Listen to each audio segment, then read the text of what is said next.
Against the backdrop of Russia's military aggression against Ukraine, the internal tragedy of the Russian Federation itself is becoming increasingly apparent. Ruined lives, alcoholism and poverty. A video from Ukrainian captivity clearly demonstrates the price of Putin's ambitions for Russians. The video shows a conversation between two people. Ukrainian soldiers allow a Russian prisoner to contact his wife. The woman, in a state of alcohol intoxication, is in despair.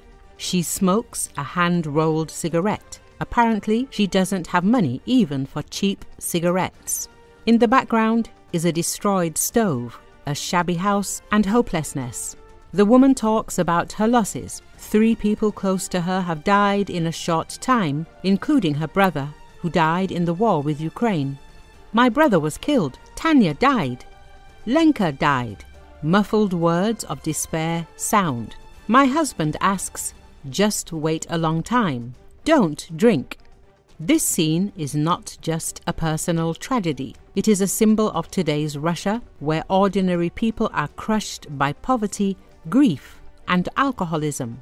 While Putin spends billions on the war against Ukraine, Russian villages are degrading and people are dying in poverty. Instead of developing the country and the economy, the Kremlin prefers to finance destructive military campaigns. The hinterland is sinking into chaos and despair. The state is running away from its citizens. Health problems, lack of work, destroyed homes, and unquenchable melancholy are all that remains of Russian villages. While Russian propaganda demonstrates the mythical greatness of the country, ordinary people die at the front, and their families remain in oblivion and poverty.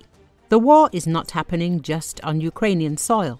President Vladimir Putin's propaganda is propelling the Ukraine war through Russian media, while continuing to intensify tensions with the West. This propaganda, whether featuring broadcast, as talking points on TV shows, or appearing as the ubiquitous symbol Z, works and will continue to work because it is a tried and true tactic repackaged from Russia's complicated history. The appeal of Putin's propaganda is its repetition. It draws from similar kinds of disinformation used during Russia's imperial and Soviet eras that recycle age-old narratives of the evil West. The Western world, to varying degrees, follows global trends and intellectual thought, which suggest that a stable and prosperous world is one made up of free, independent nations that respect each other's sovereignty and borders. But for Russia, these ideas hold no weight. It is neither deterred by international opinion nor by the threat of political and economic isolation. It spent much of the 20th century in isolation and continues on that path today. Russia's political elite, along with much of its population, has long believed that Russia is a world unto itself, capable of thriving in isolation. Ты-то чё пьёшь? Папа, у меня нервов не хватает. Просто не хватает. Нет, Алёша мой умер. Кого? Алёша, брат, умер. Как? На Украине убили. Хорошо. А он-то как попал? Контракт подписал. Вот так. Вот, 27-го.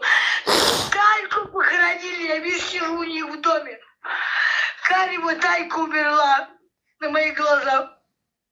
Ленка умерла. Все, один профессор остался.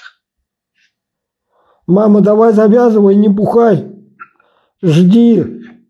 Самое главное, жди. У меня уже нервов не хватает. Мамка, жди. Жди, терпи, бросай пить, завязывай. Слышишь? Ой. Ты меня слышишь? Здесь что творится, папка? Как тебе еще сказать? Не знаю. Мне уже все. Нервов не хватает. Самое главное, мамка, жди, не пей. Не могу я не пить, пап. Не пей, мама, ты-то хоть дождись меня. Когда? Жди. Жди, мама, мама, жди.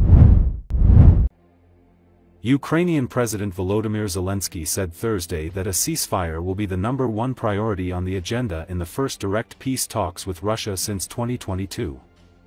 According to Associated Press, while Russian President Vladimir Putin stayed away from a face-to-face meeting with him in Turkey that the Ukrainian leader had proposed, Zelensky nonetheless said he would send a delegation led by his defense minister for talks in Istanbul. He said Russia was disrespecting both the US and Turkey by not sending the corresponding highest-ranking officials to the talks.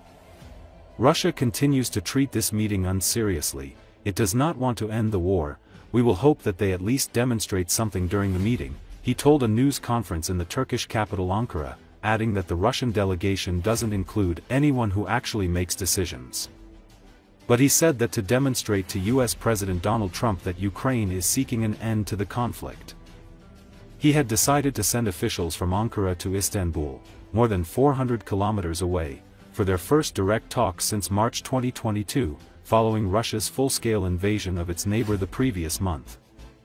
Putin's absence punctured hopes of a breakthrough in peace efforts that were given a push in recent months by the Trump administration and Western European leaders amid the intense maneuvering. It also raised the prospect of intensified international sanctions on Russia that have been threatened by the West. Turkish President Recep Tayyip Erdogan earlier welcomed Zelensky with an honor guard at the presidential palace in Ankara before the two held talks.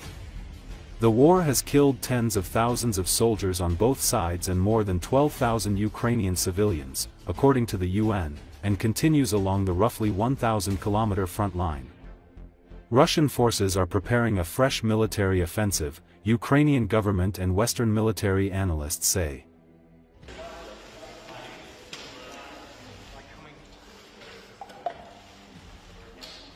Щодо адженди, мандату не буде, припинення вогню номер 1.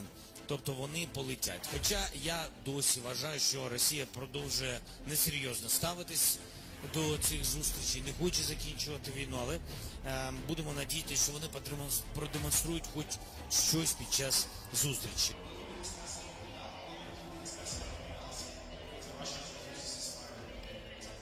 Ми проговорили з президентом Туреччини. Завтра зранку ми з ним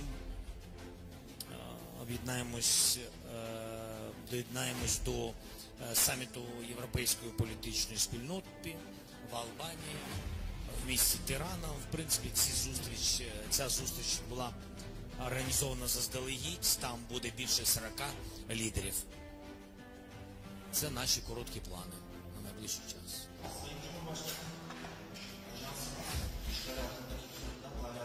Я вважаю, що Сполучені Штати Америки зараз і Туреччина відчувають неповагу Росії. На мій погляд. Не часу зустрічі, не адженди зустрічі, не високого рівня делегацій. Це неповага особиста. Я не говорю, що русські не поважають нас. Це і так зрозуміло. Але у нас це дзеркально. Так, але вони тут. Неповага до Ердогана, неповага до Трампа.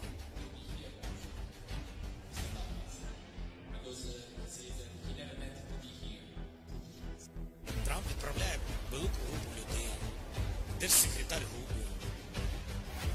Сторони війни хто? Росія і Україна. Держсекретар Рубіо є. Міністр закордонних справ Туреччини є. Міністр закордонних справ України є. Де відповідна людина з Російської Федерації. Це неповага не до України, до всіх. Передусім, я вважаю, до Туреччини, тому що тут зустріч.